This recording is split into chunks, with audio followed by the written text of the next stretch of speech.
Hello everyone. So this is the English version of episode 53 for FLR Airdrop or post Airdrop, like how you can wrap and delegate your tokens and earn FTSO rewards or earn passive income through the FLR delegation process.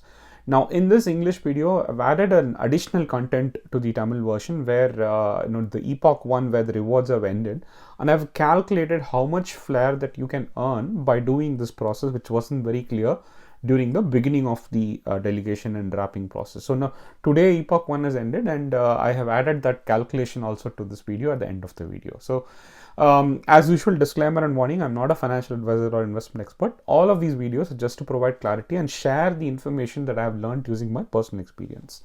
And again, I'm active on Twitter at Chennai2London is my handle. Not just me. If you're in crypto, then you can get all of this information much quicker and easier by being in Twitter. So it is very easy to create a Twitter account and follow me in Twitter. So FLR token, we've talked about it a couple of times in episode 13 in November 2020, almost 3 years back, and episode 49 about 3 months back in November 2022. I had posted episodes about the free FLR token airdrop. So I will give you the links to these videos if you haven't watched it. But in premise, what it is that if on December 2020, 12th December 2020, anybody who was holding XRP tokens will be getting a free airdrop of this FLR token, which is a new L1 blockchain basically.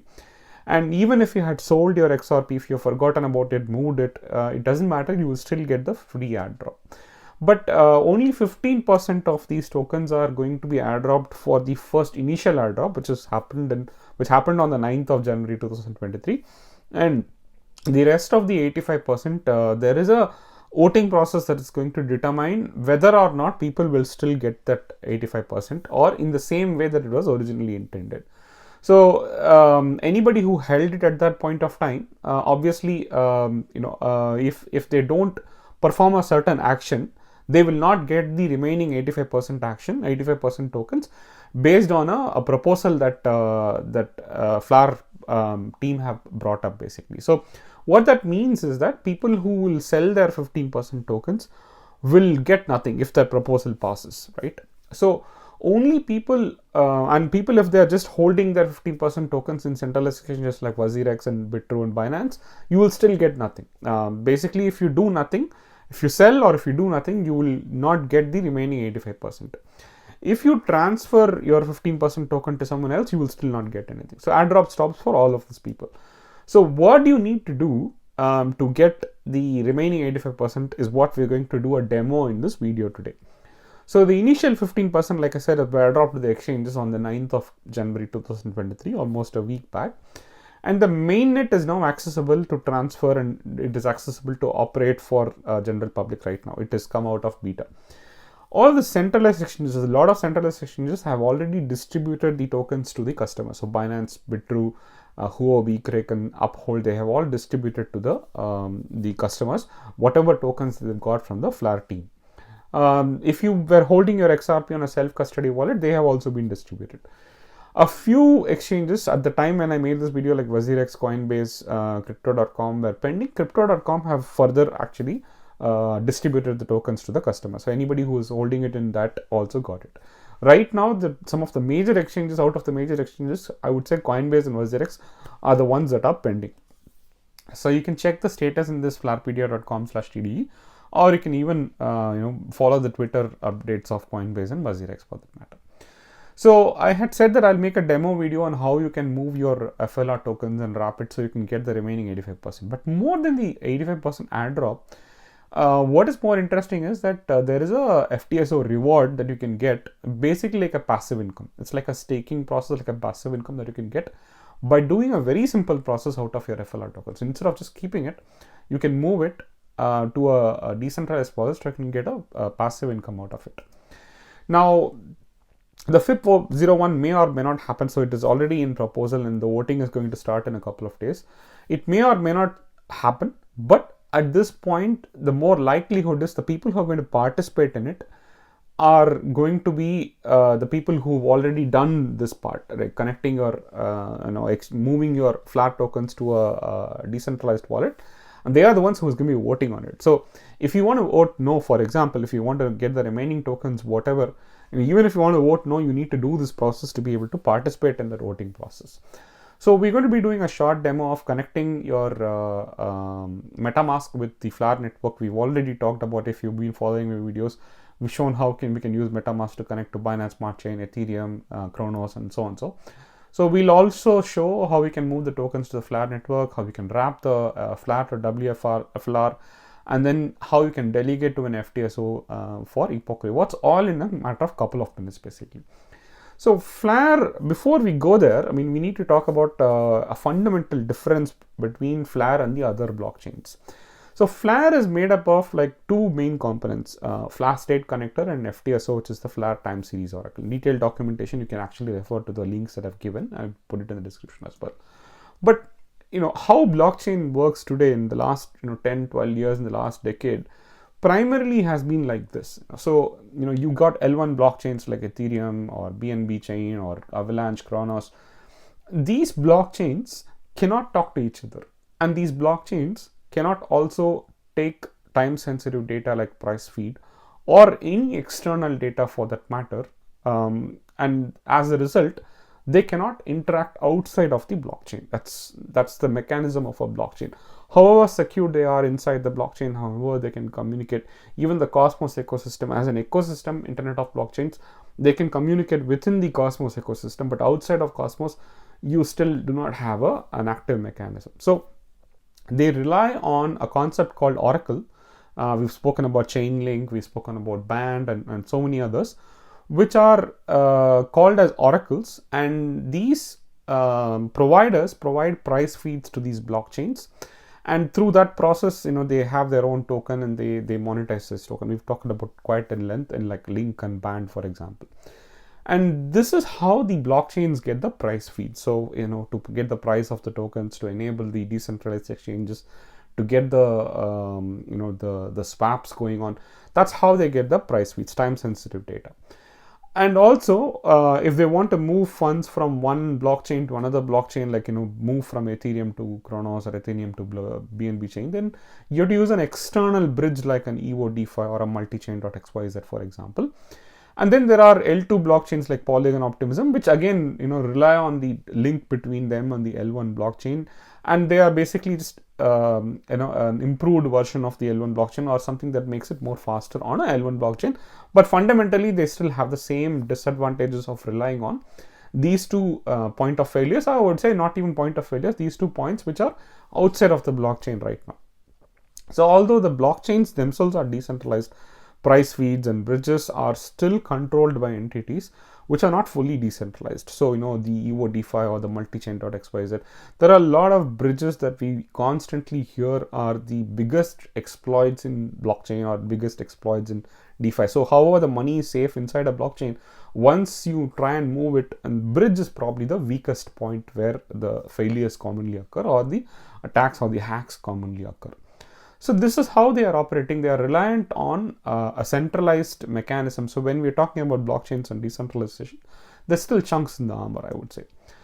What FLR blockchain does is trying to address both these weak points by coming up with 2 components called FLR state connector and FLR time series oracle. So we're going to be talking about FLR time series oracle, but FLR state connector is basically where you can get data from the other blockchains and internet using a decentralized feed mechanism. It's very similar to the FTSO, but it is not time sensitive. So time sensitive FTSO, how it works is what we're going to explain, and you will probably understand how FLR state connector works with the example of the incentivization and the decentralization.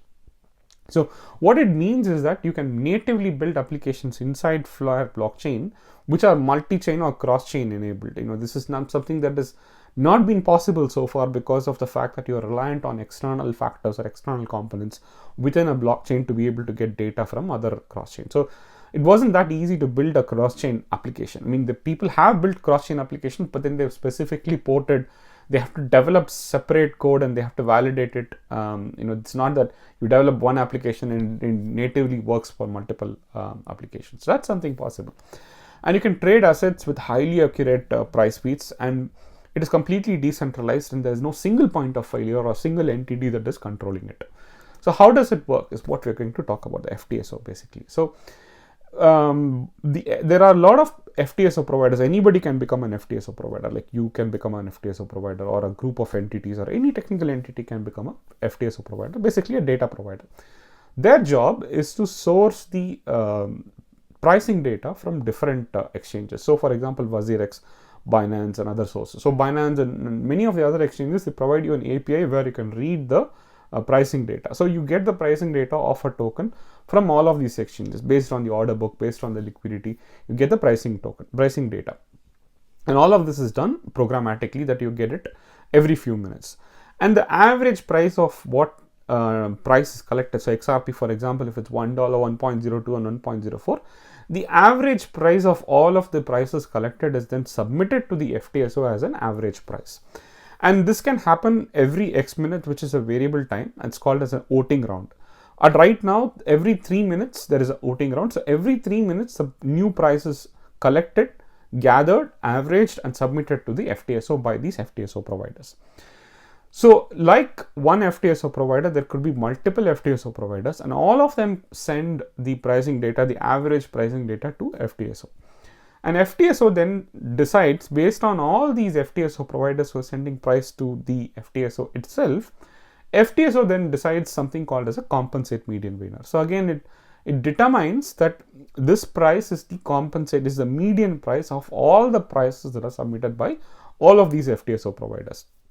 Now, here's where it gets interesting as to who gets the actual reward. So unlike blockchain, where only one node gets the reward, here the middle 50% of all the FTSO providers will get the reward. So unless you are in the top 25% or the bottom 25%, for every voting round, all the middle 50% FTSO providers will get the reward, or the FLR rewards to the for providing this data, providing the median price. So it is in the FTSO provider's best interest to get more accurate data to fit into that middle FTSO, to fit into the middle median reward basically. So anybody who's providing 1.02 or 1.10 will not get the reward, but anybody who's getting like 1.04, 1.06, even if 1.05 is selected as the compensate median winner, the 1.06 and $1.04 providers will also get a reward. That's the good thing about the rewarding mechanism here. So if there are too many FTSO providers, the top 100 FTSO providers are selected with the delegation of FLR tokens.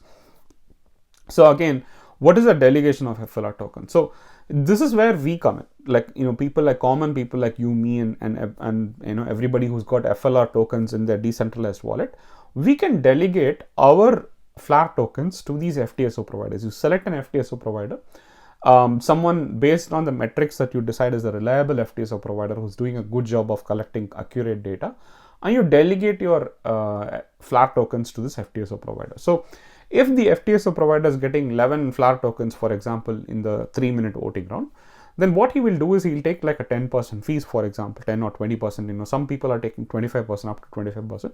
But let's say, for example, if they're taking 10% fees of one FLR, then remaining 10 FLR tokens are then distributed as rewards to the delegators.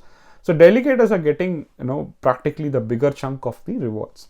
So if again, that is depending on the pro rata of how much they have delegated to the FTSO provider. So if I have delegated 500 and Vinay 200 and Shakti has 300, then again it will be like a ratio of 50%, 20% and 30%. So out of the 10, I will get 5 FLR rewards, Vinay will get 2 and Shakti will get 3. So that is how the rewards are then redistributed to the delegator. So that is how the overall decentralization, reward and accuracy is maintained, by incentivizing accuracy as part of the mechanism of feeding data into the FTSO. So again, any FLR token holder can quite easily, within a couple of minutes, I'll show you the demo, and within 2 minutes you can actually wrap your FLR and delegate it to any FTSO provider, and you can change it for a period of cycle. So we'll explain what the period of cycle is. So we're all called delegators, and these people are all called the FTSO providers. So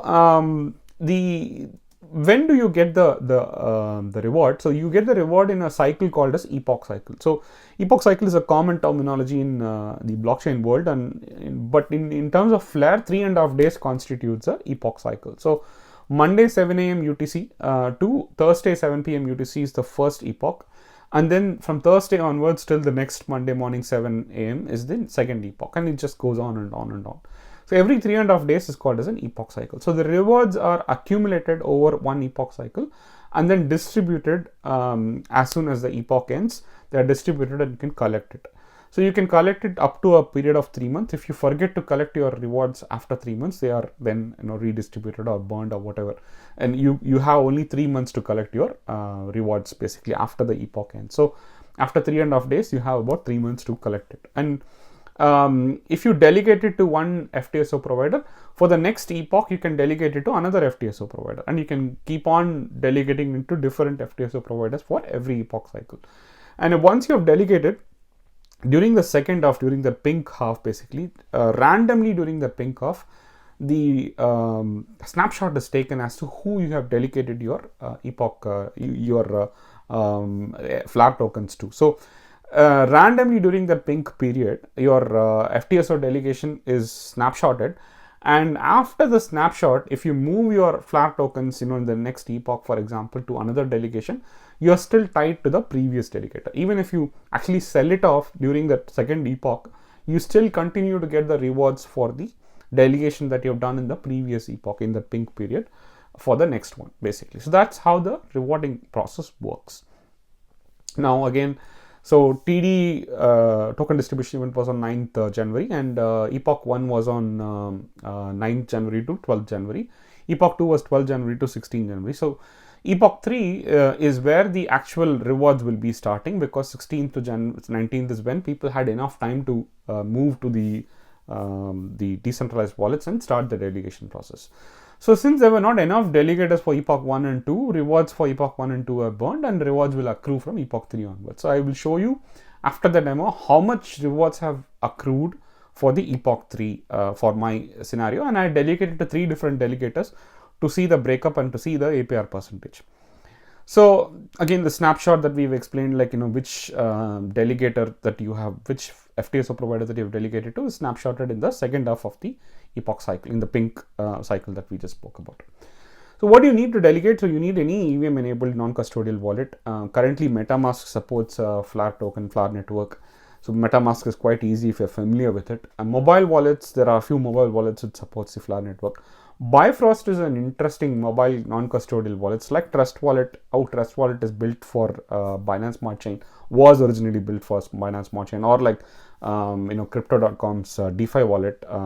It's Bifrost is purpose built for FLR tokens, purpose built for the FLR network, which means that it natively supports wrapping, delegating, collecting rewards, everything on the FLR network. So Bifrost is an interesting choice for the mobile wallet if you're going to create a new wallet, for example.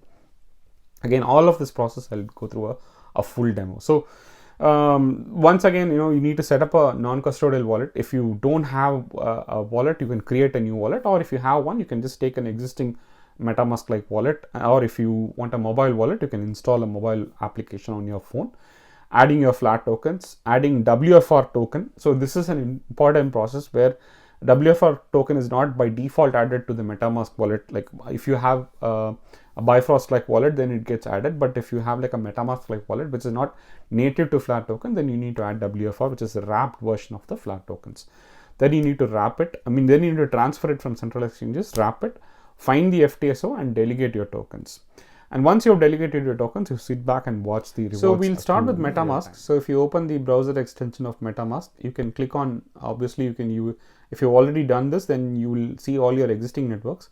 You can always click on add network and manually add the network using the RPC URL. We've gone through this in a few examples. So instead you can go to portal.flr.network, and if you click on MetaMask, automatically it will add all of the information and it will create the link to the FLR network, and you don't need to type any of this information manually as we do in the other chains, for example. So once you click on approve, then it will also add the WFR token. So you are avoiding 2 steps manually which you need to do, and I would probably recommend this as an option.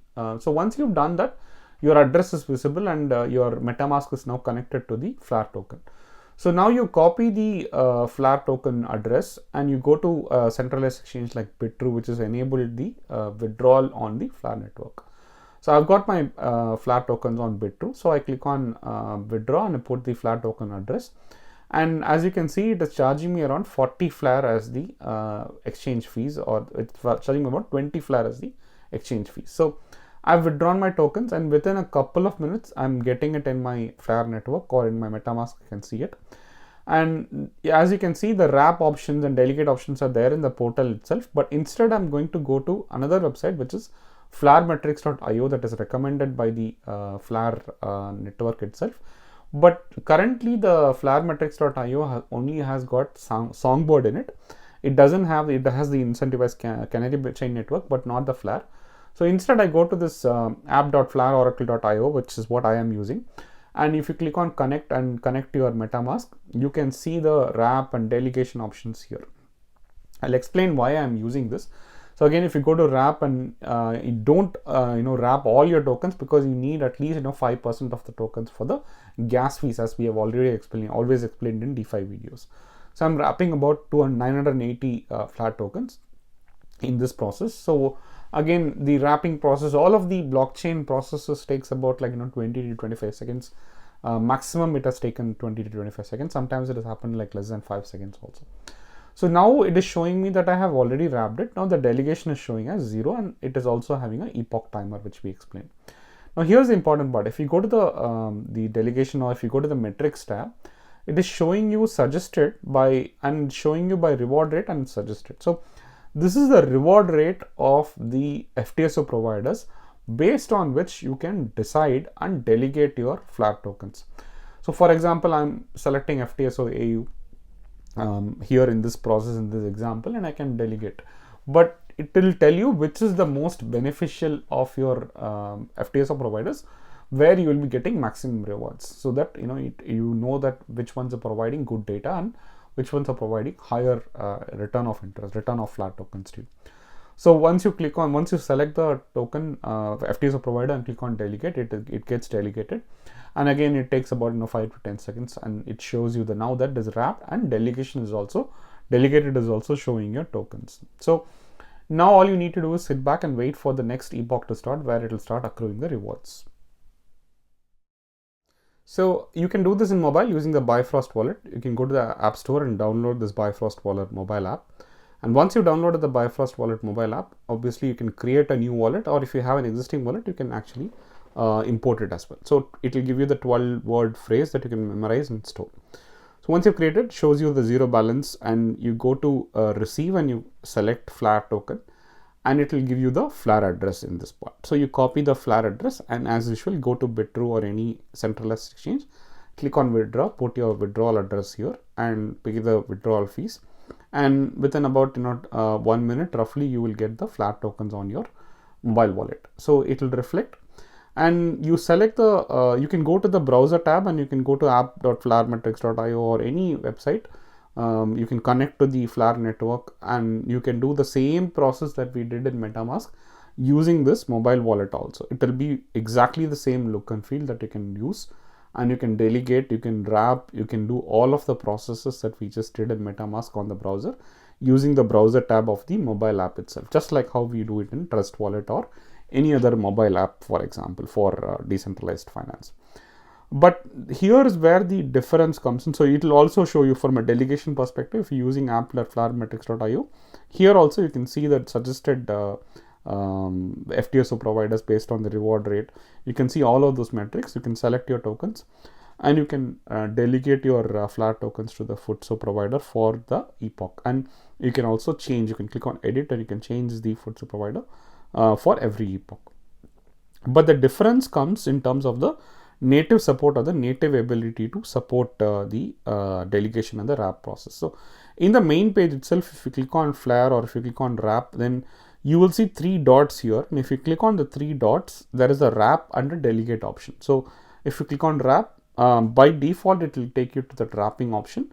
So you don't even have to go to a browser page. You can actually just click on the 3 dots, and you can either click on wrap or delegate. So if you go to delegate, it will show you the full delegation option. So you can basically do it from the FTSO or from the FLR balance itself on the page. You don't need to go to the browser at all.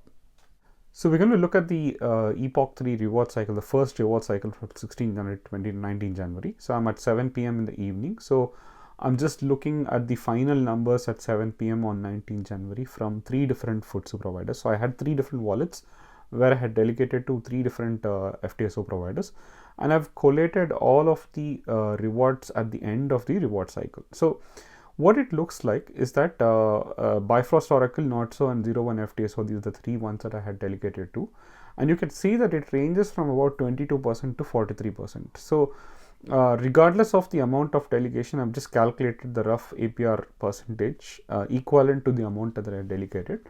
So you can see that it varies widely, and one of the main reasons for this varying range is the voting percentage, which I just realized and I've understood a little bit better. It seems that there is a threshold of 2.5%, and when you exceed this threshold of 2.5% of FLR tokens that are delegated to this FTSO provider, then for every percentage, then you're sharing your FTSO rewards with other people. So for example, if it is 5% delegation, it's like almost double, which means that only half of the rewards are getting to us. So it is important that you try and delegate it to somebody who's got less than 2.5%. The more that you delegate after 2.5%, you're practically losing out or practically sharing with other people the rewards that you're getting out of that FTSO provider. So it is also important to keep that in mind. Again, finally, the price of FLR is around $0.04 to $0.05 right now, and I am going to hold a bag. I'm going to put it in one of my long-term holdings, and I believe as a blockchain it has got a great future. Hope you found this video and the information useful. Appreciate if you could leave your feedback and comments for me. Thank you.